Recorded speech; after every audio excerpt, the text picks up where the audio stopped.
Então sejam bem-vindos a mais uma aula de matemática e hoje vamos iniciar com a autocorreção da página 135, tá bom?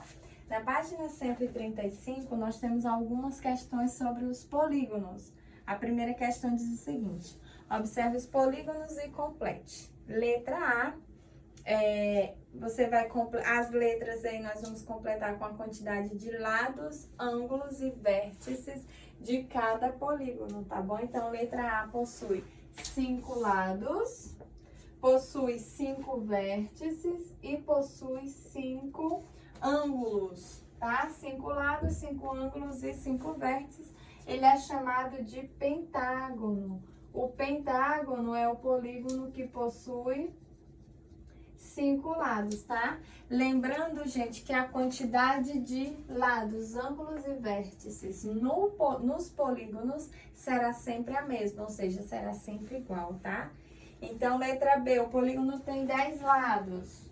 Então, ele vai ter 10 ângulos e ele terá também 10 vértices. Ele é chamado de decágono. A palavra decágono vem de 10, tá? Decágono. Vem de 10 mais polígono, então decágono. Na letra C nós temos 7 lados. Então temos 7 ângulos e 7 vértices. Ele é chamado de heptágono. Ele é chamado de heptágono, ok?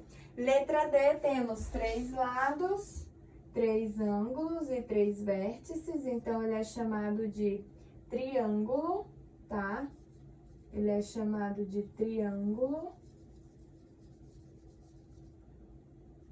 Na letra E nós temos 6 lados, 6 ângulos e 6 vértices, então ele é chamado de hexágono. Ele é chamado de hexágono. E na letra F nós temos 4 lados, 4 ângulos e 4 vértices, portanto, ele é chamado de quadrilátero.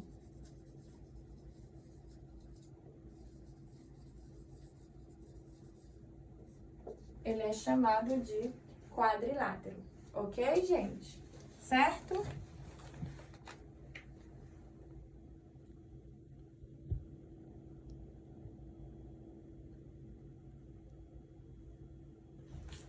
Pronto. Então, letra A, pentágono, letra B, decágono, letra C, heptágono, letra D, triângulo, letra E, hexágono e letra F, quadrilátero, ok? Certo? Na segunda questão,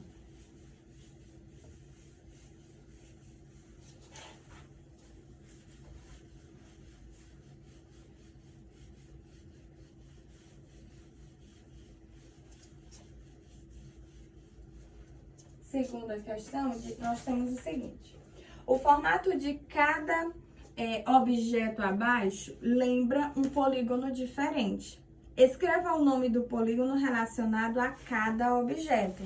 Então, na letra A, nós temos uma placa, tá bom? Nós temos uma placa que possui 4 lados, então ela lembra um quadrilátero.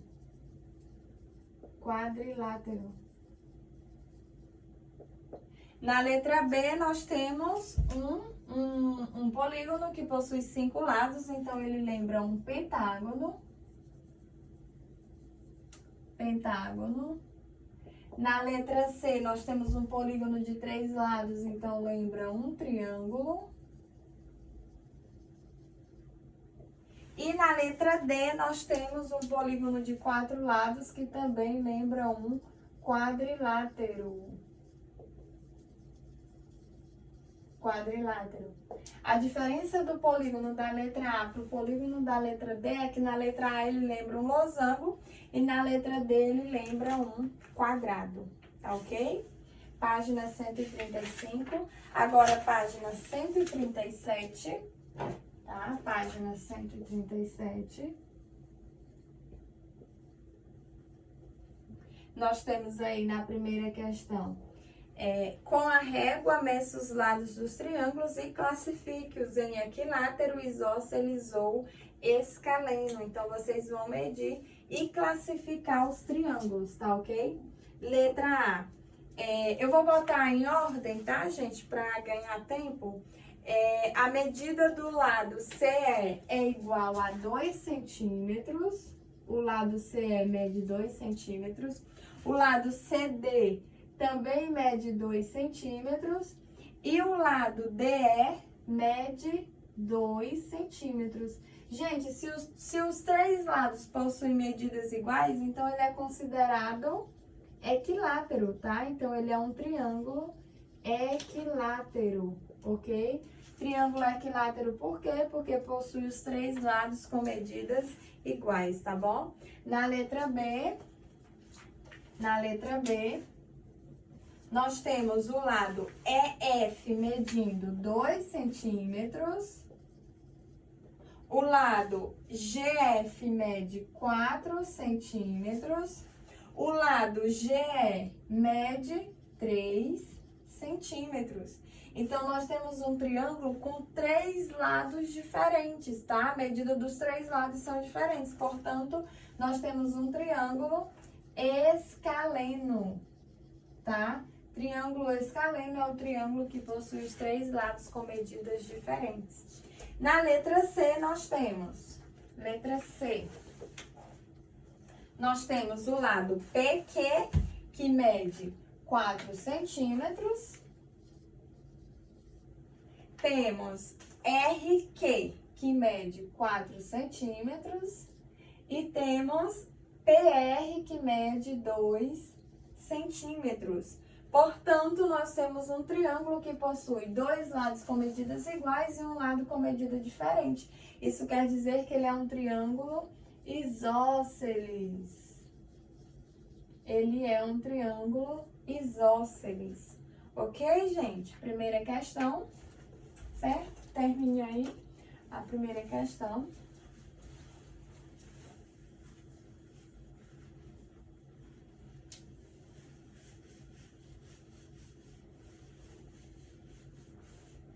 Segunda questão. Classifique os triângulos quanto aos ângulos e quanto aos lados, tá bom? Então, vamos classificar esses triângulos quanto à medida dos seus ângulos e à medida dos seus lados. Na letra A, nós temos um triângulo acutângulo, tá? Então, ele é um triângulo acutângulo. E também é um triângulo equilátero, tá? Então, ele é acutângulo e equilátero. Letra B, nós temos um triângulo retângulo. Triângulo retângulo. E também ele é um triângulo escaleno. Tá? Então, triângulo retângulo e triângulo escaleno. Letra C, temos um triângulo obtusângulo.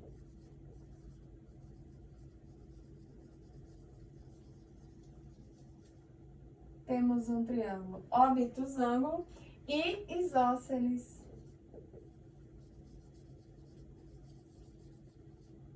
Obtusângulo e isósceles. Tá ok? Terceira questão.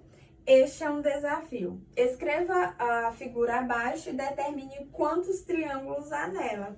Então, gente, vocês vão observar a figura abaixo, não é escrever, observar, e determinar quantos triângulos há nela, tá bom? Então, na terceira questão, nós temos no total 20 triângulos, tá bom? Então, 20 triângulos. 20 triângulos no total. 20 triângulos no total.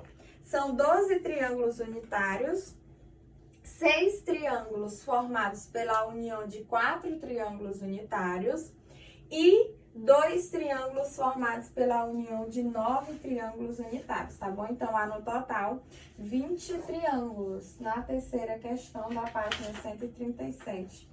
Na página 140,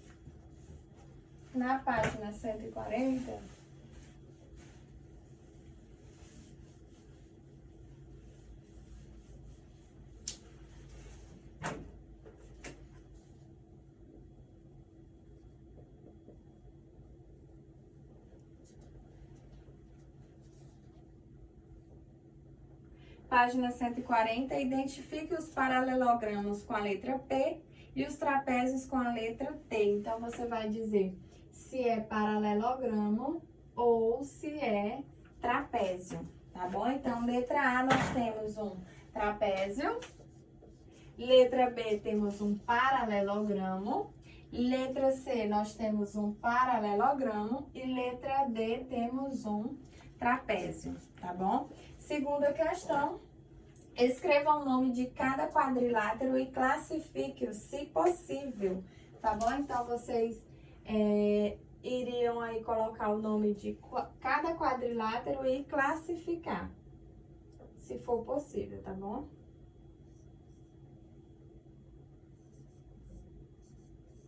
Então, na letra A, nós temos um losango. Letra A, nós temos um losango. Letra B, temos um retângulo.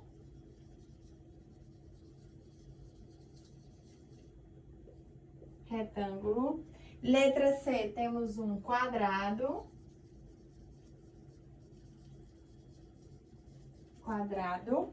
Letra D, temos um trapézio isósceles.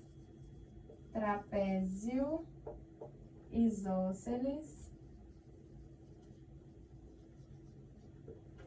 Letra E, temos um paralelogramo.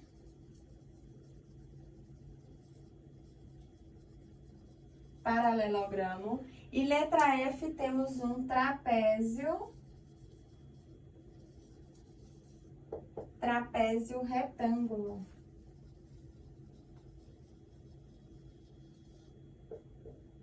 Ok? Então, letra A, losango. Letra B, retângulo. Letra C, quadrado. Letra D, trapézio isósceles. Isósceles com I minúsculo. Letra E, paralelogramo. E letra F, trapézio retângulo. Ok? E assim finalizamos a autocorreção da nossa atividade de casa, tá bom? Finalizamos nossa autocorreção da atividade de casa.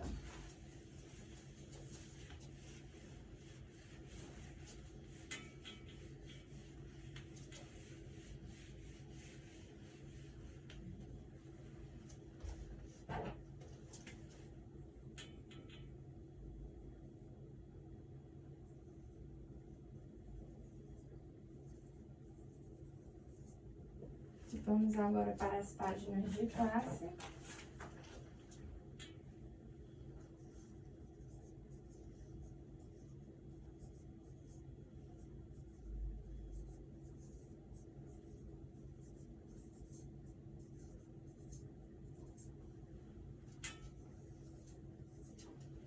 Gente, na página 141, nós temos a localização dos pontos, tá? Então, página 141, localização dos pontos. O celular tá descendo.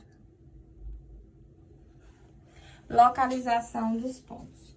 Para localizar pontos em um plano, podemos desenhar duas retas numéricas que se cruzam no zero, uma horizontal e outra vertical, perpendiculares entre si. Essa construção é chamada de plano cartesiano. Veja a localização dos pontos A, B, C e D no plano cartesiano. Representamos a posição de um ponto no plano cartesiano com pá ordenado. Para formar o par ordenado, escrevemos dois números entre parênteses e separados por uma vírgula. O primeiro número deve indicar a posição do ponto em relação à reta horizontal e o segundo a posição em relação à reta vertical. Observe, o par ordenado 1, 2 indica a posição do ponto A. O par ordenado 4, 5 indica a posição do ponto B. O par ordenado 6, 3 indica a posição do ponto C.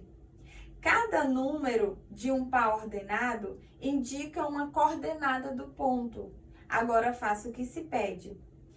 Então, o que vocês vão perceber? Vocês vão perceber que para determinar um par ordenado, vocês devem sempre escrever primeiro o número que indica a posição do ponto em relação à reta horizontal e depois em relação à reta vertical, tá bom? Então, primeiro, determine o par ordenado do ponto D no plano cartesiano acima. Gente, o par ordenado do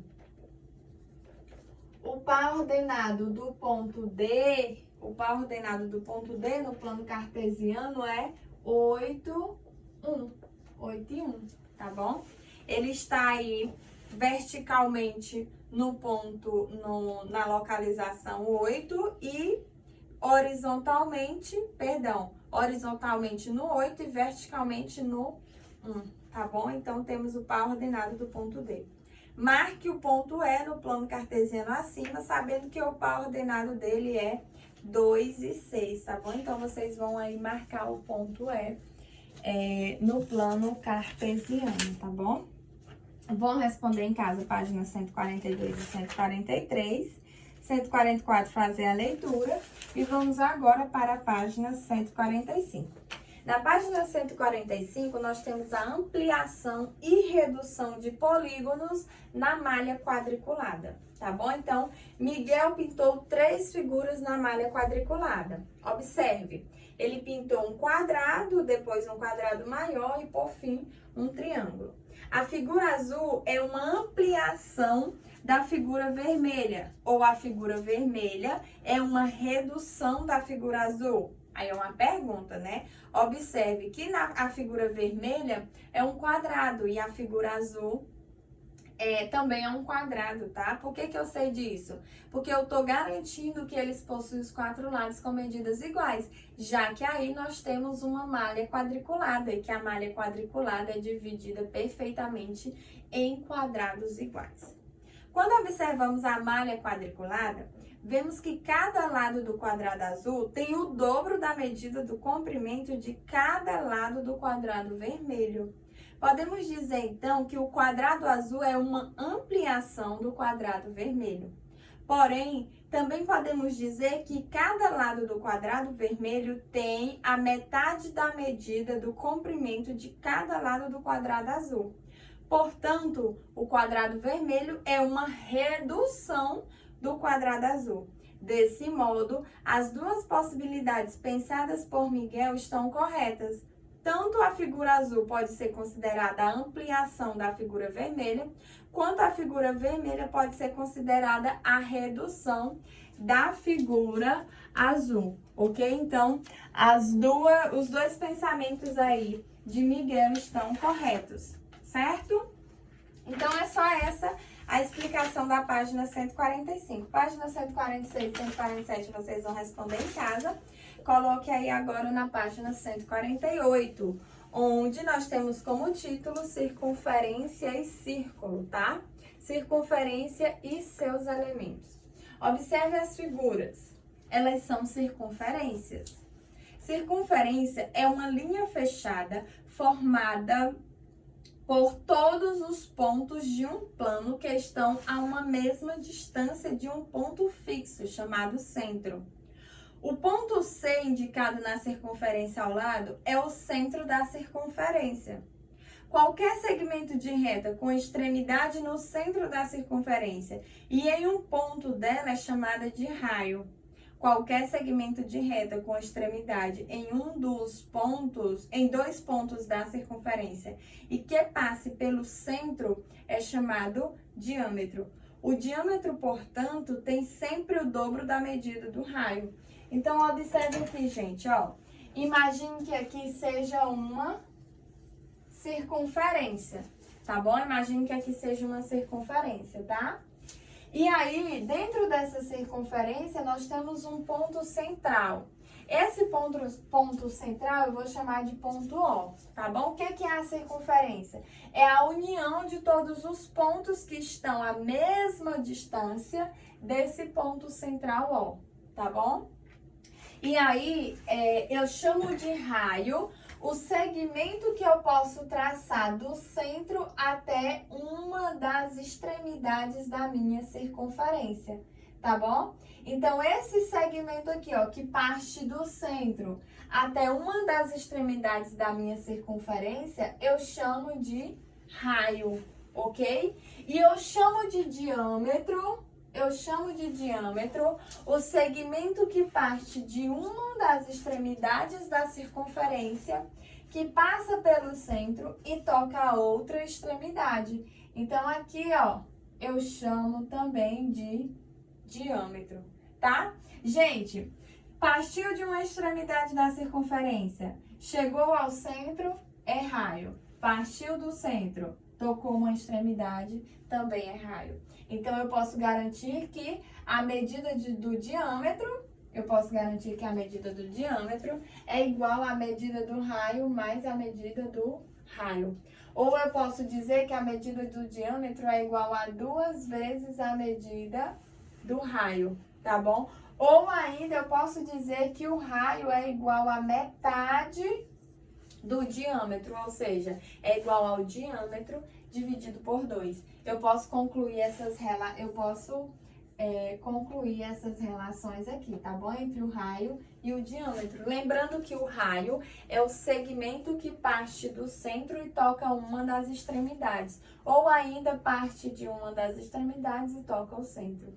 Ou seja, para ser raio, tem que tocar o centro e uma das extremidades, tá bom? E para ser diâmetro, tem que tocar 2 extremidades passando pelo raio. Independente da posição, tá, gente? Ele tem que tocar 2 extremidades da circunferência e passar pelo centro e não pelo meio, como eu falei anteriormente, tá?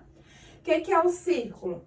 Observe as figuras a seguir. Elas são círculos. Círculo é uma figura formada pela circunferência e toda a região interior, tá bom? Então, o círculo é a figura formada pela circunferência e toda a região interior.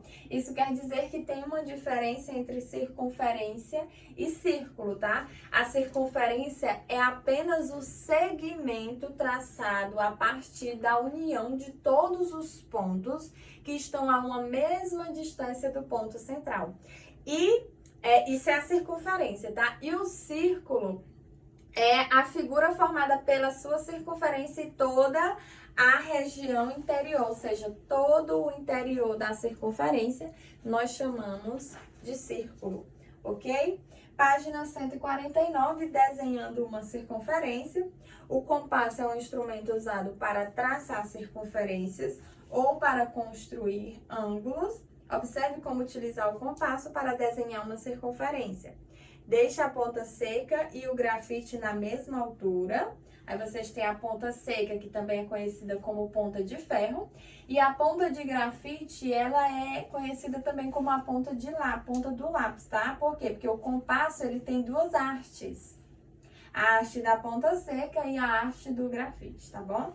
Então, deixe primeiro ambos na mesma altura, depois abra o compasso com a medida desejada. A distância entre a ponta seca e o grafite determina a medida do comprimento do raio da circunferência e pode ser medida com uma régua. E por fim, marque o ponto no papel e, sem mudar a abertura do compasso, coloque a ponta seca sobre o ponto e gire o grafite, segurando o compasso na parte superior para traçar uma circunferência. Se estivéssemos presencialmente reunidos, eu iria explicar passo a passo, detalhado e explorar o compasso com vocês. Como nós não estamos, eu vou prolongar a utilização do compasso, tá? Portanto, não precisa adquirir e comprar compasso agora. tá bom? Então, só entenda como utilizar o compasso, ok, gente? Na página 153, nós temos simetria. Observe as figuras destas placas. Então, aí nós temos 3 figuras, tá bom? Se recortássemos ou dobrássemos cada uma das figuras na linha vermelha, observaríamos que as duas partes de cada uma coincidem perfeitamente. Dizemos que a linha vermelha é o eixo de simetria e que as duas partes de cada uma das figuras são simétricas. Então, o que é simetria, gente? O que é o eixo de simetria? O eixo de simetria é uma linha que divide a figura ou a imagem igualmente em duas partes iguais. Claro, se é igualmente, vai dividir em duas partes iguais, tá bom? E para uma figura ser considerada simétrica, ela tem que ser igual, tá bom? Um exemplo de simetria é quando você fica em frente a um espelho, tá? A imagem refletida no espelho, ela é simétrica a você, ou seja, ela é igual. E o que é o eixo de simetria? É o espelho que está dividindo você da sua imagem, ok? Então, uma figura ou uma imagem será considerada simétrica quando ela estiver igualmente dividida em duas ou mais partes iguais. Então, por exemplo, aqui, ó, imagine um quadrado, tá? Imagine que esse quadrado ele esteja perfeitamente desenhado. Se eu traçar aqui um segmento de reta central e dividir esse quadrado igualmente em duas partes iguais, eu posso dizer que aqui é um eixo de simetria, tá bom? Eu posso dizer que aqui é um eixo de simetria. Se eu fizer isso aqui, ó, gente, se eu fizer um quadrado e depois, a uma mesma distância e do mesmo tamanho, eu desenhar o mesmo quadrado, eu posso dizer que esses quadrados, eles são simétricos. Por quê? Porque eles estão a uma mesma distância e eles são iguais, tá bom? Agora, observe bem aqui essa figura, ó. Observe bem que essa figura. Aí, imagine que eu divido essa figura desta forma aqui. Eu posso dizer que esse segmento que eu tracei, ele é um eixo de simetria? Eu posso dizer isso? A resposta é não.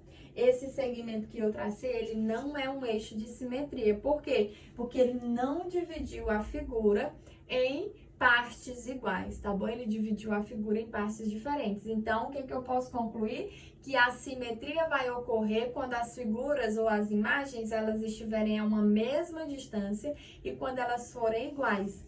E quando é que um eixo vai ser considerado simétrico? Quando ele dividir a figura igualmente em partes iguais. Certo, gente? Então, figuras com mais de um eixo de simetria. Algumas figuras possuem mais de um eixo de simetria.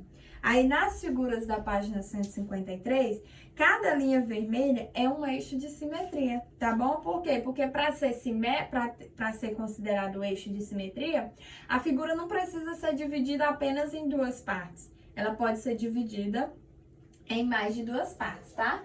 E aí vocês vão observar eixos de simetria em animais, tá?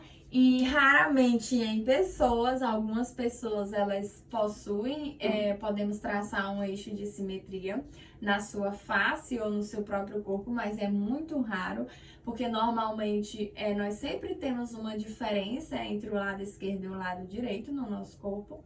Então é muito comum em animais, é muito comum em objetos, é muito comum na natureza como um todo. Algumas placas são simétricas, algumas bandeiras também são simétricas, tá? Então nós podemos observar simetria com muita facilidade no nosso dia a dia, no nosso cotidiano, tá bom, gente? E assim encerramos mais uma aula de matemática. Beijos e até o nosso próximo encontro, gente. Tchau, tchau!